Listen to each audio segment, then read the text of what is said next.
سید الانبیاء والمرسلین وعلى آلہ واصحابہ وازواجہ مولاي صلی وسلم دائما ابدا علی حبیبک خیر الخلق کلہم۔ ہمارا آج کا موضوع کان اور دفینہ کا بیان ہے۔ زمین سے، مکان سے، دکان سے کوئی دھات نکل آتی ہے، کوئی خزانہ نکل آتا ہے، شریعت مطالعہ اس کے بارے میں کیا قانون رکھتی ہے۔ صحیح بخاری اور صحیح مسلم میں حدیث مبارکہ ہے، نبی کریم رؤوف الرحیم علیہ الصلوۃ والتسلیم ارشاد فرماتے ہیں، کان وغیرہ میں خمس دیا جاتا ہے۔ کان میں جو خزانہ آپ کو ملا ہے، آپ اندازہ لگائیں کہ خمس کا تعلق بعض صورتوں میں جو انسان کو زمین سے چھپا ہوا کیا ملتا ہے اس کے ساتھ ہے۔ مسئلے کو سمجھنے کی کوشش کریں گے تو آپ کو سمجھ آئے گی کہ بعض لوگوں نے اس کو کیسے توڑ موڑ کے پیش کیا ہوا ہے۔ یہ کسی فقیہ کا فتویٰ نہیں ہے، یہ خود رسول پاک صلی اللہ علیہ وسلم کا فتویٰ ہے، صحیح بخاری اور مسلم کی حدیث ہے۔ فرما خمس کس چیز میں ہے؟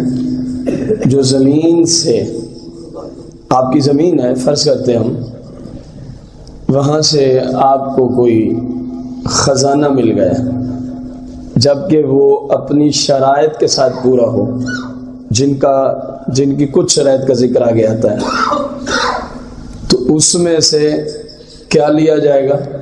خمس۔ اور دوسری پھر خمس دیا کس کو جائے گا، تاکہ آپ کو مسئلہ سمجھ بھی آ سکے۔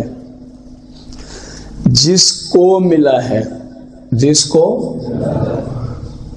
اگر خمس، یہ خمس کا معنی پانچواں حصہ، خمس کا معنی ہے اگر وہ نکالنے کے بعد وہ بندہ خود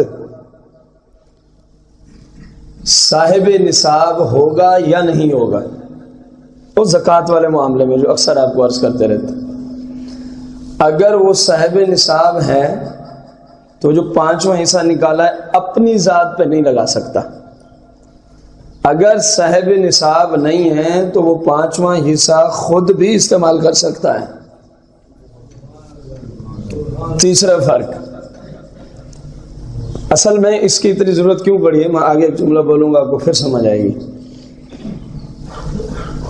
تیسرا فرق یہ ہے کہ خمس پانچواں حصہ اس خزانے کا، اس دفینے کا، اس کان کا، اگر اس کا باپ مستحق ہے تو وہ اپنے باپ کو بھی دے سکتا ہے، اس کی بیوی مستحق ہے تو اپنی بیوی کو بھی دے سکتا ہے، اس کی اولاد میں کوئی مستحق کھڑا ہے تو اس کو بھی۔ یہ ہے خمس کی اصل حقیقت جو تاجدار مدینہ نے عطا فرمائی ہے، اور لوگوں نے اس کو بگاڑ کے کس شکل میں پیش کیا ہوا ہے۔ پہلا فرق، بعض لوگ کہتے ہیں ہمارے اوپر زکوٰۃ فرض نہیں ہے، ہمارے اوپر زکوٰۃ، حالانکہ قرآن نے کئی سو بار اعلان کیا ہے، اقیموا الصلاۃ وآتوا الزکاۃ، قرآن نے کئی سو بار اعلان کیا ہے۔ آپ انصاف سے صرف سمجھیں کہ حق کیا ہے، مطلب اتنا ہے اس بات کو اتنی وضاحت سے پیش کرنے کا۔ قرآن کہتا ہے کہ زکوٰۃ مسلمان پہ کیا ہے، اور ایک گروہ کہتا ہے ہمارے اوپر زکوٰۃ فرض ہے، تو اس کا مطلب ہے وہ اپنے آپ کو مسلمان ہی نہیں سمجھتا، کیونکہ قرآن نے زکوٰۃ کن پہ فرض کی ہے؟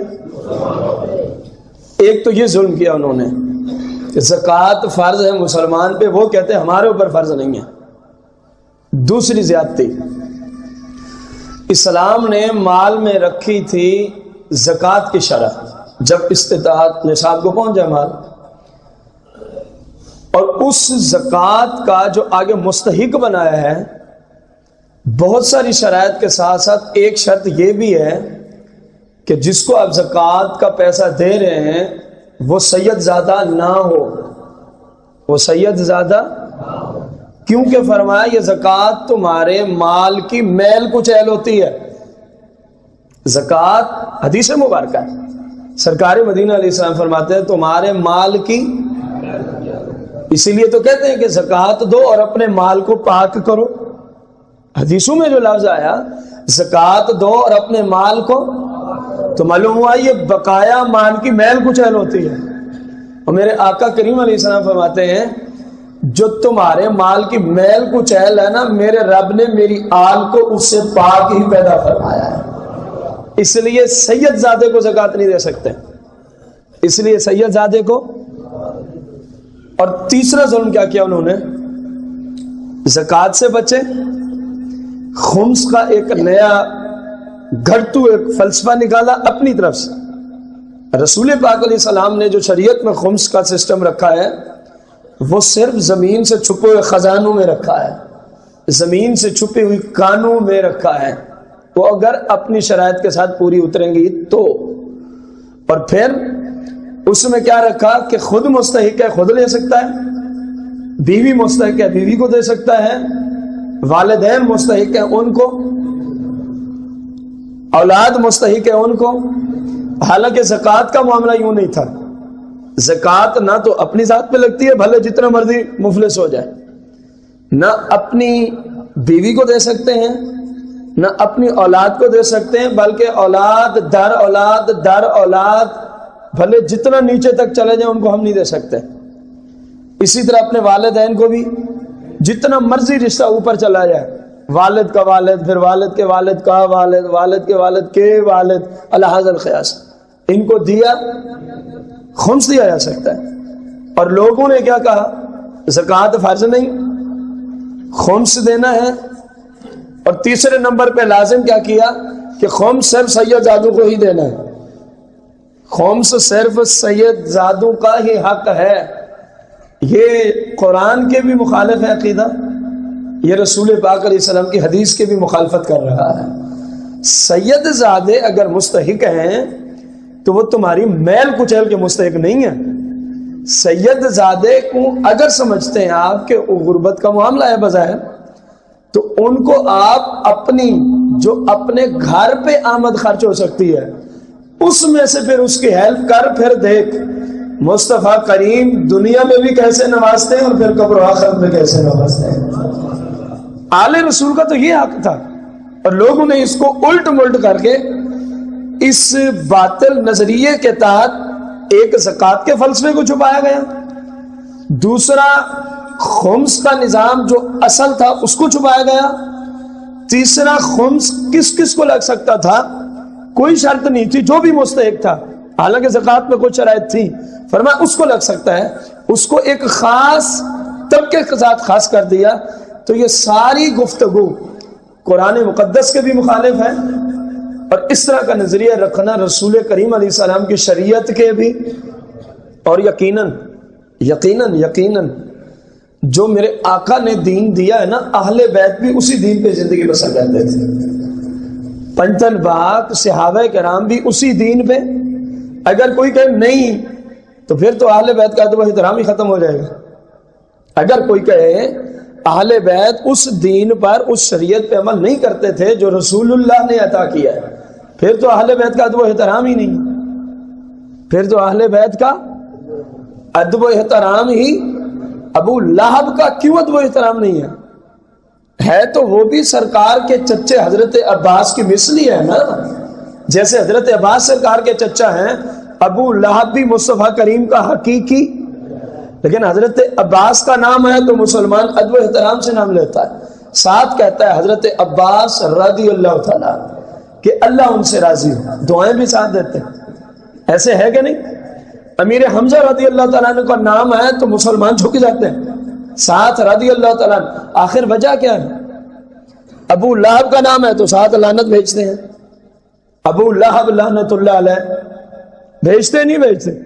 ہے تو وہ بھی سرکار کا رشتہ دار، جیسے امیر حمزہ حضرت عباس رضی اللہ عنہ سرکار کے حقیقی چچا ہیں، من ایسے ہی حضرت من ایسے ہی ابو لہب بھی، تو اس کا ادب کیوں نہیں ہے؟ باقی دونوں نفوس قدسیہ کا ادب و احترام کیوں ہے؟ کیونکہ ان دونوں نے اس شریعت پر عمل کیا جو آقا علیہ السلام نے عطا فرمائی ہے۔ ابو لہب عقل گیا، اس لیے رب نے بھی لعنت بھیجی ہے، مسلمان بھی لعنت بھیج رہے ہیں، مسلمان بھی لعنت ہے۔ تو یہ نظریہ ہی باطل ہے کہ اہل بیت اطہار رسول پاک علیہ السلام کی شریعت پہ چلا، یہ نظریہ سرے سے، جو یہ جملے بولتا ہے سمجھے وہ اہل بیت کا سب سے بڑا دشمن ہے، جس نے ان نفوس قدسیہ کو اس جملے کو بول کر قرآن کا مخالف بنا دیا اور رسول پاک کی حدیث کا۔ آپ کو یوں نہیں سمجھ آئی تو یوں سمجھ لیں، ایک بندہ قرآن اور حدیث کے خلاف چلتا ہے تو آپ اس کو قرآن اور حدیث کا مخالف کہیں گے یا قرآن اور حدیث کی برابری کرتے ہوئے اتفاق کرنے والا کہیں گے؟ بتائیں آپ۔ ایک بندہ سود خور ہے، راشی ہے، رشوت دیتا ہے، لیتا ہے، مسکین ہوں، یتیم ہوں، یا کسی بھی مسلمان کا حق جو ہے وہ ڈاکہ ڈالتا ہے، اس پہ چھین لیتا ہے، زبردستی غاصب ہو جاتا ہے، نمازیں نہیں پڑھتا، روزے نہیں رکھتا، زکوٰۃ نہیں دیتا، حج نہیں کرتا، باوجود اس کے کہ فرض ہو گئے، آپ بتائیں آپ اس کو کیا کہیں گے؟ یہ قرآن و حدیث کی مخالفت کر رہا ہے کہ نہیں کر رہا؟ ایسے ہی ہے نا۔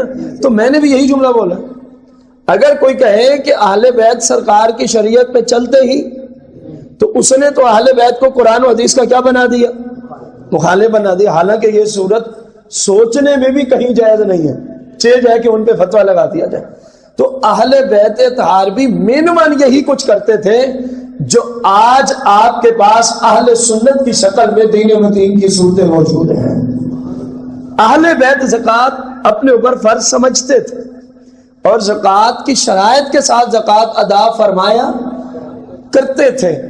انہوں نے یہ نظریہ نہیں رکھا تھا جو آج بعض لوگوں نے رکھا ہے، جو آج بعض لوگوں نے رکھا ہے۔ تو خمس کا یہ سسٹم قرآن و حدیث کی مخالفت کرتا ہے جو لوگوں نے، بلکہ خمس یہ ہے، حدیث کی تھوڑی سی شرح ہو جائے، کان سے لوہا، سیسا، تانبا، پیتل، سونا، چاندی، علی ھذا القیاس، اسی پہ قیاس کرتے جائیں، اگر نکلے تو اس سے 5واں حصہ لیا جائے گا، اس سے 5واں حصہ، جس کو حدیث میں خمس سے تعبیر کیا گیا۔ خمس اصل میں 5ویں حصے کو کہا جاتا ہے، جس طرح کہتے ہیں عشر دو، کیا دو؟ عشر دو یا نصف عشر دو، یہ دو جملے کتابوں میں بولے جاتے ہیں۔ عشر یا عشر کہتے ہیں 10ویں حصے کو، نصف عشر 20واں حصہ ہو جائے گا۔ پھر وہ دیکھا جاتا ہے جہاں زراعت کی جا رہی ہے، جہاں باغات وغیرہ ہیں، اس کو پانی بارش کا لگتا ہے فقط، یا اس کو اپنے پیسوں سے پانی کا کوئی سسٹم بنا کے دیا جاتا ہے؟ اگر تو فقط بارش کا لگتا ہے تو فرمایا اس میں سے ہر 10واں حصہ، 10 من گندم ہوئی، ایک آپ کی 9 من آپ کی ہے اور 1 من اللہ کی رضا کے لیے غریبوں میں تقسیم کرنی ہوگی۔ 10 آم عدد کی دنیا میں آم جو ہوتا ہے، 10 آم نکلے ٹوٹل پورے درخت سے، 9 آپ کے ہیں، 1 کسی غریب کو دینا ہوگا، 1 کسی، یہ عشر ہے۔ اور اگر اس کو پانی دیتے ہیں آپ اپنے ٹویل سے، ظاہر اس پہ آپ کا خرچ ہو رہا ہے، تو اب نصف عشر ہے، اب 19 آپ کے ہیں، 20واں غریبوں کو دینا ہوگا، 19 آپ کے ہیں اور 20واں غریبوں کو دینا۔ یہاں وہی ارشاد فرمایا کہ اس میں سے جو زمین سے آپ کو خزانہ مل رہا ہے، کوئی کان نکلی ہے، لو ہے، سیسا ہے، تانبا ہے، پیتل ہے، سونا ہے، چاندی ہے، علی ھذا القیاس، اس میں سے کتنا حصہ لیا جائے گا؟ اور باقی کس کا ہے؟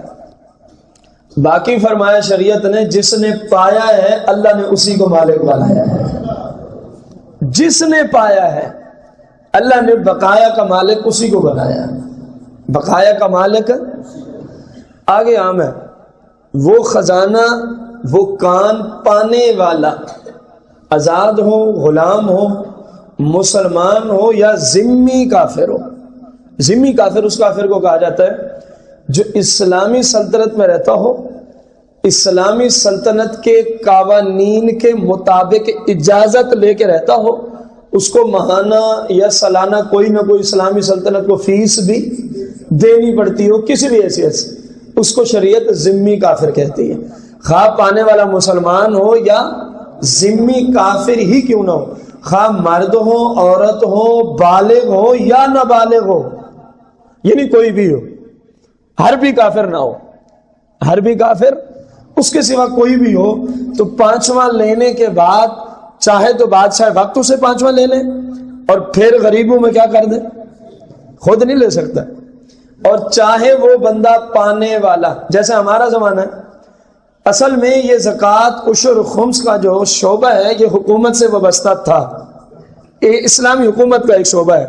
جیسے آپ دیکھتے ہیں وابڈا حکومت کا ایک کیا ہے، شعبہ ہے، اس سے بہت سارے شعبے ہیں۔ تو قرآن و حدیث کی روشنی میں زکوٰۃ، عشر، کفارہ جات کے لیے، صدقات کے لیے، خیرات کے لیے اور خمس کے لیے اسلامی سلطنت میں ایک پورا شعبہ ہوتا ہے جو وصول کرتا ہے۔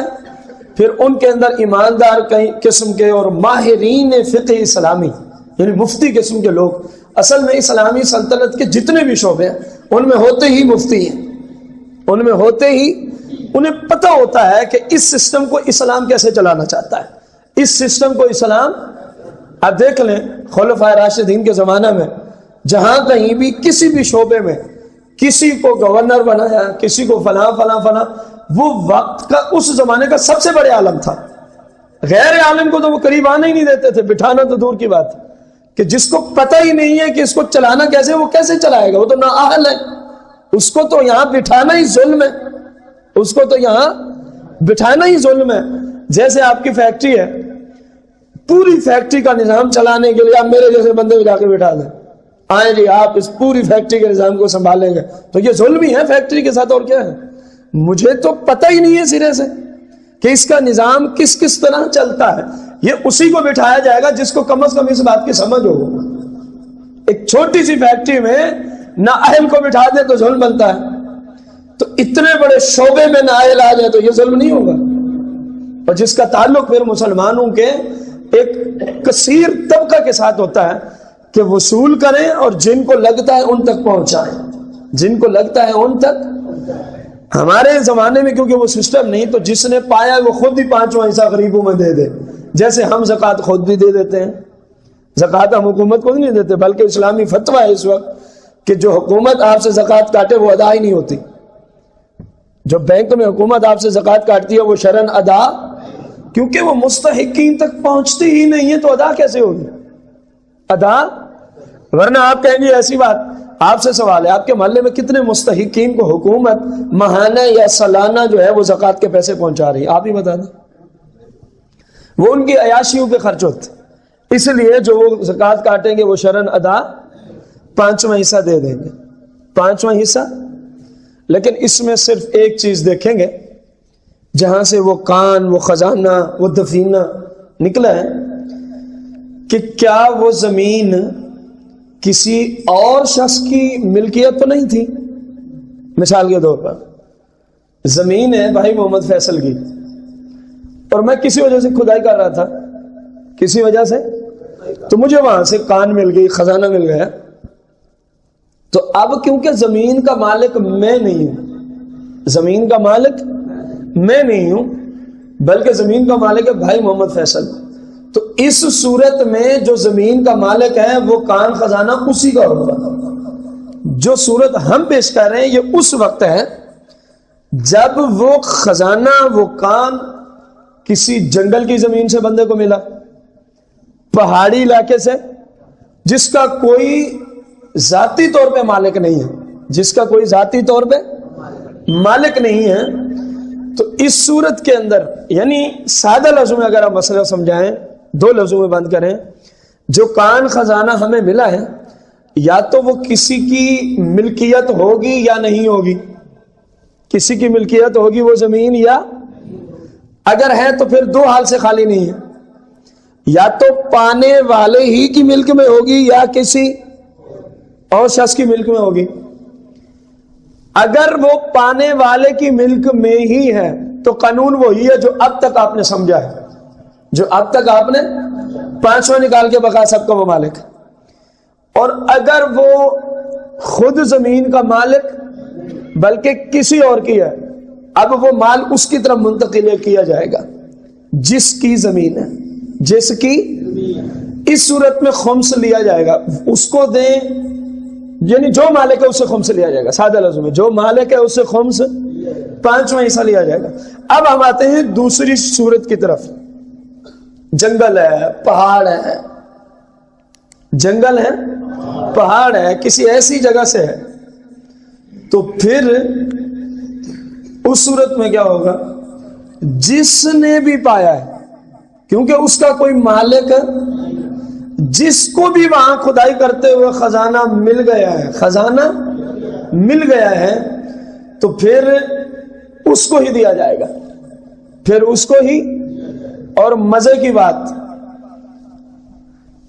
اس میں قطع نظر کہ جی یہ تو حکومت وقت کا حصہ ہے، اس کو تو حکومت لے گی، حکومت کیسے لے سکتی ہے جب اسلام مالک ہی اس کو بنا رہا ہے، جب اسلام مالک ہی کس کو بنا رہا ہے؟ جس نے، جس کو وہ ملا ہے، جس کو وہ، اسلام کہتا ہے مالک وہ ہے، شریعت کہتی ہے مالک، آگے پھر تقسیم ہے، بعض صورتوں میں خمس ہے اور بعض میں نہیں ہے۔ زمین کا بندہ مالک ہے تو ٹھیک ہے، تو ٹھیک ہے، اب ہم وہ خزانہ سارے کا سارا اس کو دے دیں گے، سارے کا سارا اس کو دے دیں گے۔ اور اگر زمین کا وہ مالک نہیں ہے، جنگل سے فلاں فلاں جگہ سے ملی ہے، اب جتنا خزانہ بھی نکلا اس کو کہیں گے بھائی خمس دے دیں، اور بقایا سارے دے رہے۔ نبی کریم رؤوف الرحیم علیہ الصلوۃ والتسلیم کی شریعت میں اگر کسی کے مکان میں یا دکان میں خزانہ نکل آیا، کیا یہ تو ہے نا عام حالت کی زمین کی، اب صورت بن رہی ہے مکان یا دکان یا فیکٹری، یعنی جس کو آپ نے اپنے تحویل میں اپنے کاروبار یا اپنی رہائش کے اعتبار سے لے رکھا ہے، اگر اس زمین سے نکل آئے، اگر اس زمین سے نکل آیا تو پھر شریعت مطالعہ کا کیا حکم ہے؟ شریعت کا حکم یہ ہے کہ اس صورت میں صرف ایک چیز کو دیکھنا پڑے گا کہ اس پر کوئی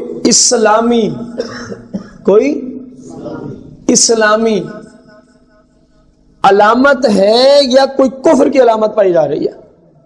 اصل میں پرانے وقتوں میں ہوتا یہ تھا کہ لوگ نا ایسی چیزوں کو دفن کر کے اگر مسلمان ہوتے تو کوئی اسلامی علامت ساتھ ڈال دیا کرتے تھے، اور اگر کوئی کافر ہوتا تو ساتھ کفر کی کوئی علامت وہ ساتھ دفن کی جاتی تھی۔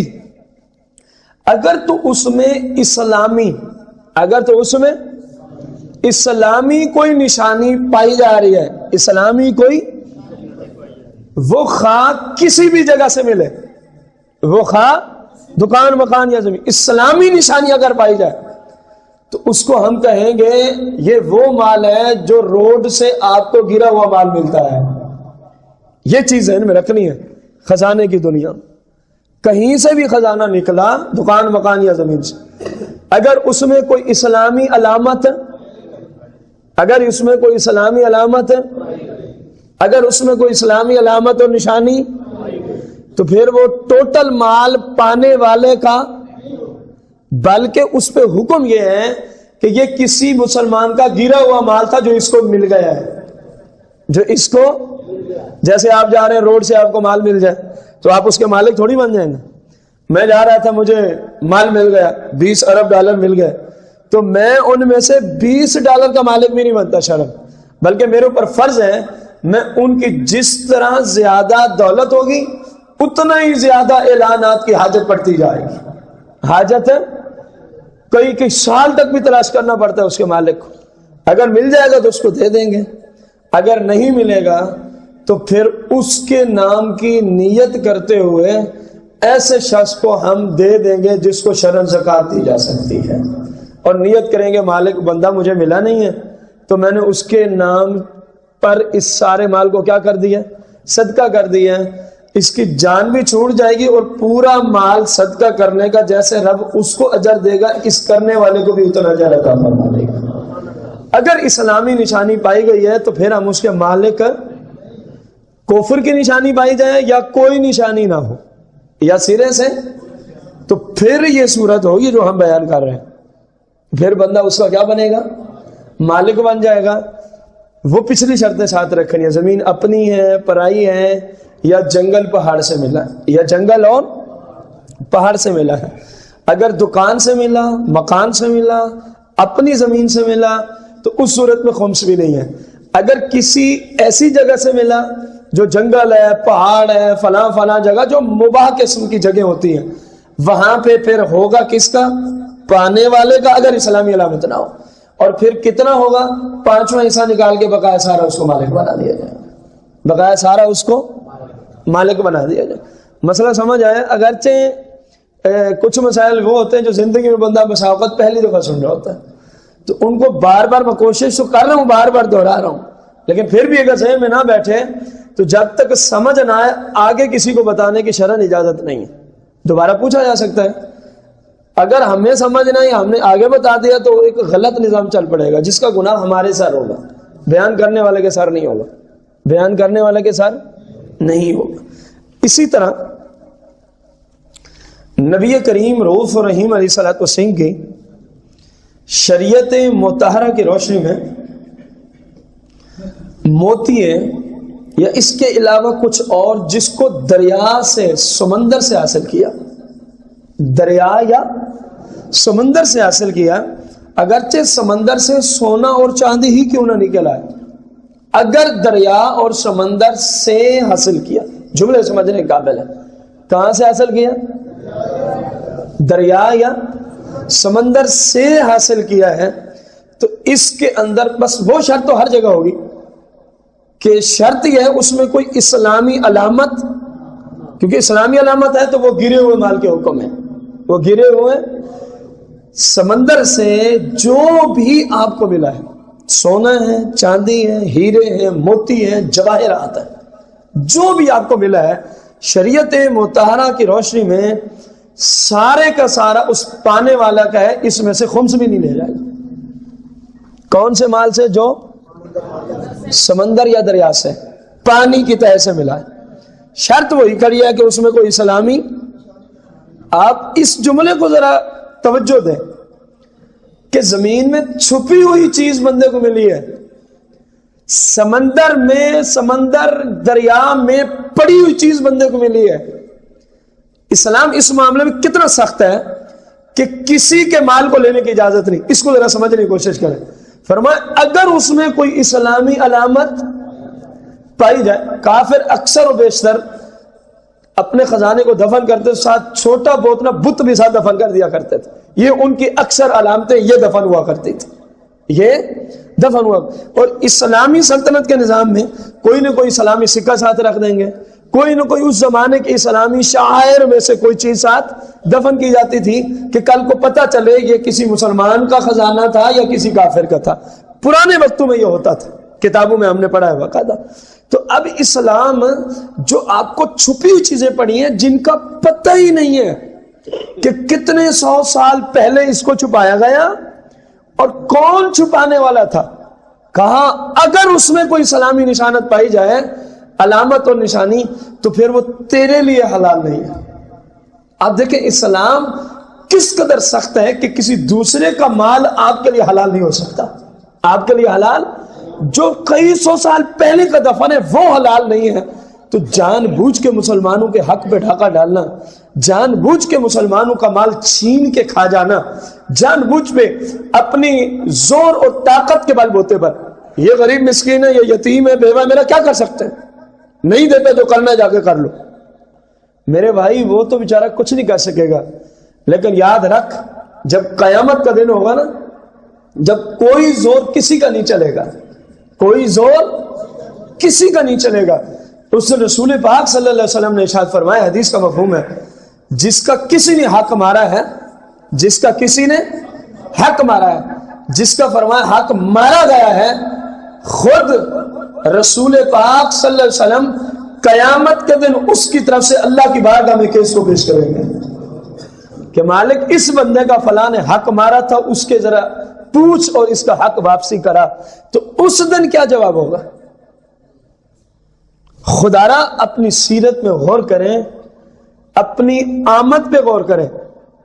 یہ چھین کے کھا جانا اس کا یہ مطلب نہیں کہ کسی کی جیب سے نکالے تو چھین کے کھا جانا کہلا ہے، یا گن پوائنٹ پہ نکالے جو کچھ تیرے پاس پڑا ہے.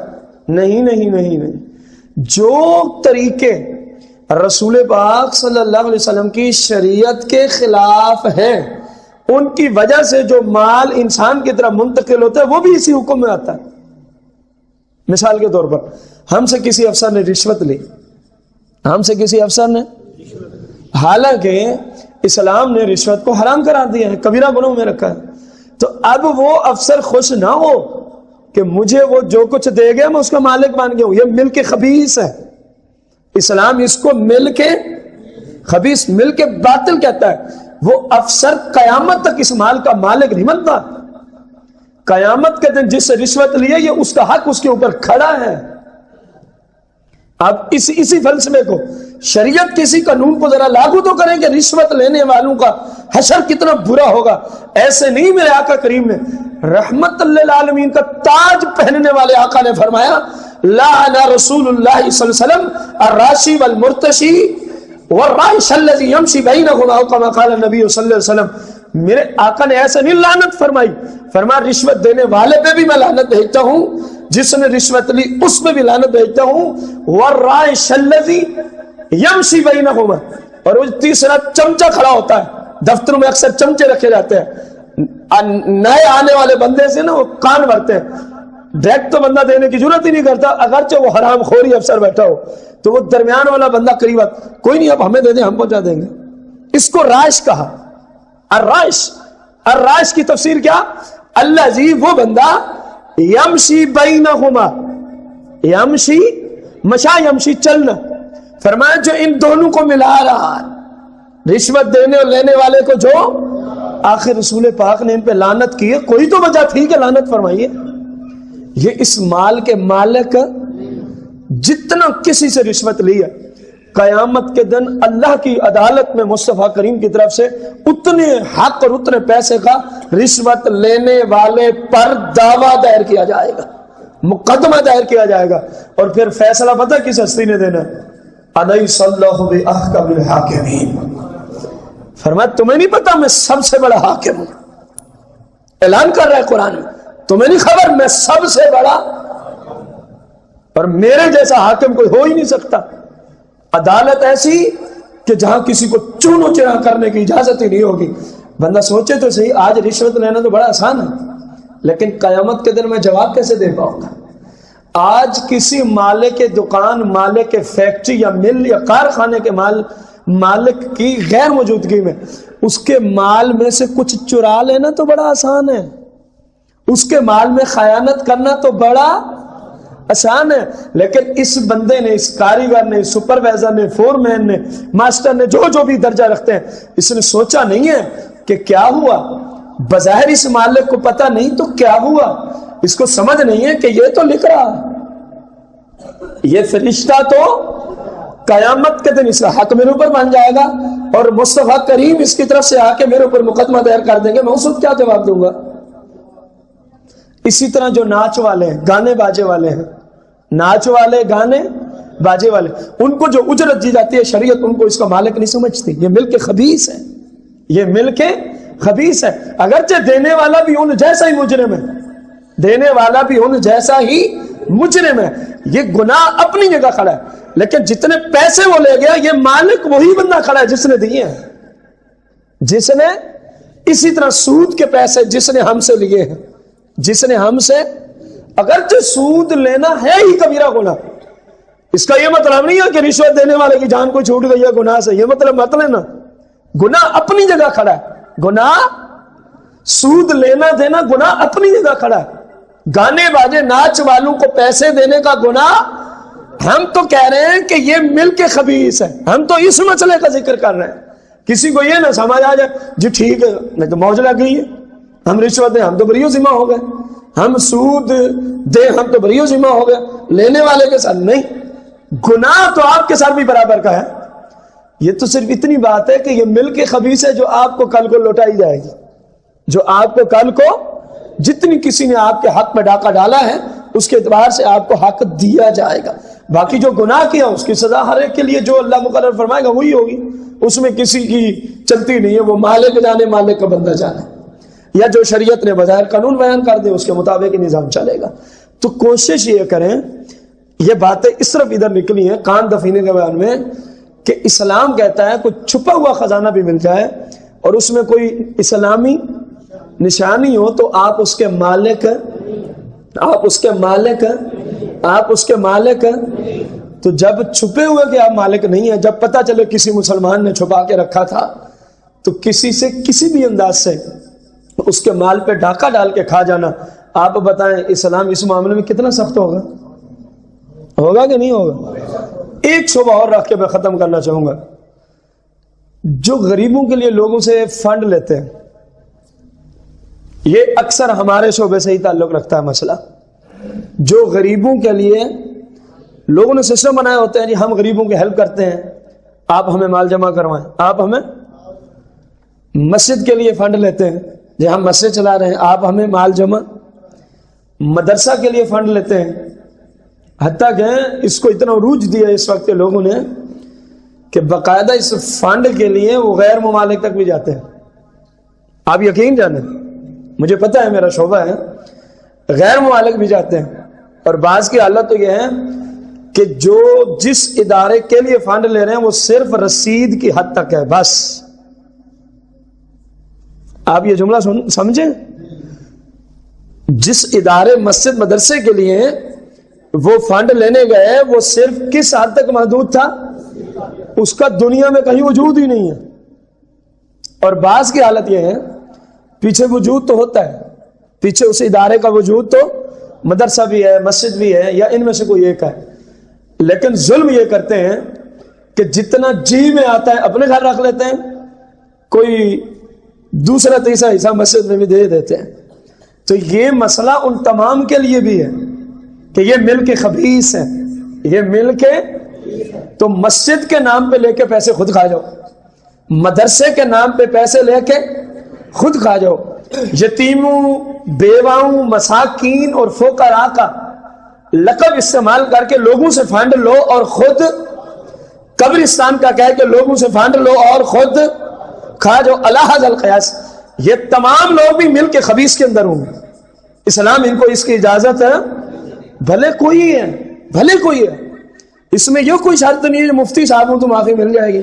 مفتی صاحب کو تو زیادہ لتر پڑیں گے، کیوں کہ وہ شریعت کو جانتا بھی تھا. وہ شریعت کو جتنا آپ شریعت کو جانتے ہیں بہت کچھ جانتے ہوں گے، لیکن آپ ایک عالم کی حیثیت سے کچھ بھی نہیں جانتے. غیر عالم عالم کی حیثیت سے اگر ہم نسبت کریں تو شریعت کو، تو یہی وجہ ہے کہ فرمایا ایک گناہ عالم کریں وہی اسی درجے کا گناہ غیر عالم کریں. تو عالم کو اللہ اس گناہ کی غیر عالم کے بنسبت 70 گنا زیادہ سخت سزا دے گا. آج لوگوں نے ایک نیا نظام چلا رکھا جو ہمارے لیے اجازت ہو گئی ہے، کیونکہ ہم عالم جو ہو گئے، کیونکہ ہم مفتی جو ہو گئے، ہم امام جو ہو گئے، ہم مدرس جو ہو گئے، ہم پیر صاحب جو ہو گئے. اور میرے بھائی یہ تیری خطا ہے، یہ تیری بہت بڑی خطا ہے. تیرے لیے تو احتیاطیں عام لوگوں سے زیادہ تھی، تیرے لیے تو احتیاطیں عام لوگوں سے. خدا را اپنی آمد پہ غور کرو، کہیں مل کے خبیث تو نہیں آ رہی، کہیں مل کے خبیث کے خلاف شرع کسی کی طرف سے حق آپ کی طرف چلا جائے. ملاوٹ والے، ناپ تول میں کمی کرنے والے، یہ سارے مل کے خبیث کر رہے ہیں. یہ کون سا مسلمانوں کے حقوق پہ کسی طرح بھی ڈاکہ ڈالنا، اس کو شریعت مل کے خبیث کا درجہ دیتی ہے. اور جس پہ جتنا ڈاکہ ڈالا گیا اتنا قیامت کے دن پھر واپسی کرنا ہوگا. اب قیامت کے دن پیسے تو ہوں گے نہیں، کئی بار یہ حدیث پیش کی ہے میں نے. اس دن پھر اللہ جتنی نیکیوں کا فیصلہ کرے گا، بھی 10 روپے ہیں اس کے عوض میں 1 ارب نیکی تجھے دینی پڑے گی، ورنہ تیری جان نہیں چھوڑتی. تو اب اندازہ لگو 10 روپے کھانا آسان ہے، 1 ارب دینا، 1 ارب نیکی دینا کتنا مشکل ہو جائے گا. تو بندہ اپنی سیرت ایسی رکھے کہ ہماری طرف کسی کا ایک ذرا بھی نہ آئے، کسی کا حق ہمارے اوپر بنے ہی نہ، کہ اللہ کی شریعت کے مطابق کوشش کریں، اپنا حلال رزق کمائیں، اپنے اہل و عیال پہ خرچ کریں، بیوی بچوں پہ خرچ کریں، اپنے والدین پہ خرچ کریں، مسلمانوں پہ خرچ کریں، اللہ کی راہ میں لگائیں. انشاءاللہ جب یہ صورت حال ہوگی تو لمحہ بلمحہ رب کی بارگاہ میں آپ کا عبادت میں شمار کیا جائے گا، کیونکہ آپ شریعت کے مطابق جو چل رہے ہیں. اللہ تعالیٰ مجھے آپ سب کو رسول پاک علیہ السلام کی شریعت پہ عمل کی توفیق عطا فرمائے. آمین بجاہ النبی الکریم علیہ الصلوۃ والتسلیم.